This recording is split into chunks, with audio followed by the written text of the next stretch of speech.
Noyelles-les-Seclins est un village d'environ 880 habitants, situé au sud de l'île, près de Wattignies.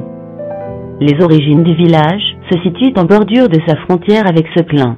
Des fouilles ont révélé l'existence d'un centre urbain organisé et constitué entre le 1er et le 4e siècle après Jésus-Christ. Élevé baron par Louis XV, Louis-Séraphin du Champs, dernier seigneur de Noyelles, décida de construire un hôtel échevinal en rapport avec sa nouvelle dignité. Le bâtiment actuel fut construit en 1773. Il contenait une salle échevinale pour les réunions des conseils, un greffe et un corps de garde, le tout au premier étage. Il est vraisemblable que l'architecte s'est inspiré d'une mairie similaire, qui existait à l'époque à Seclins. Ce bâtiment remarquable est un des rares témoignages de l'institution juridique de l'Ancien Régime.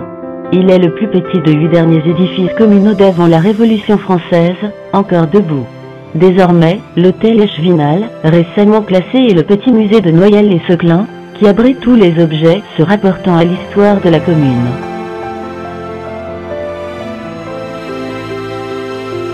Cette statue et cette tapisserie sont des reproductions. Les originaux sont archivés au musée de Lille. La statue du lion qui provient du château de Noyelles, détruit en 1794.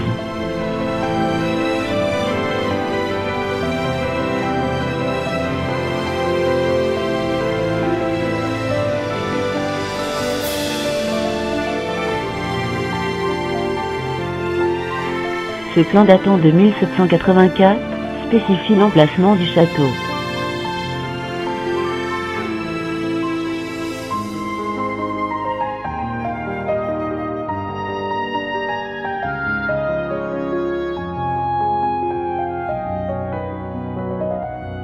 Pièce datant de l'époque romaine.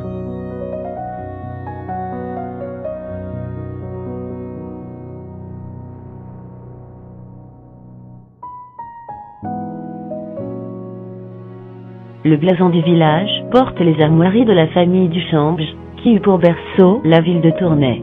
Noyelles tomba dans l'héritage de cette famille au décès de Marie-Catherine du Champs, épouse de Jos-Alexandre Aubert, mort sans descendance.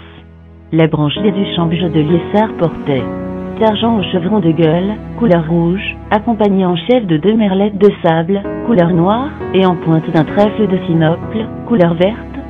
Basé sur un jeu de mots, leur devise était « Pour un mieux du Champs ».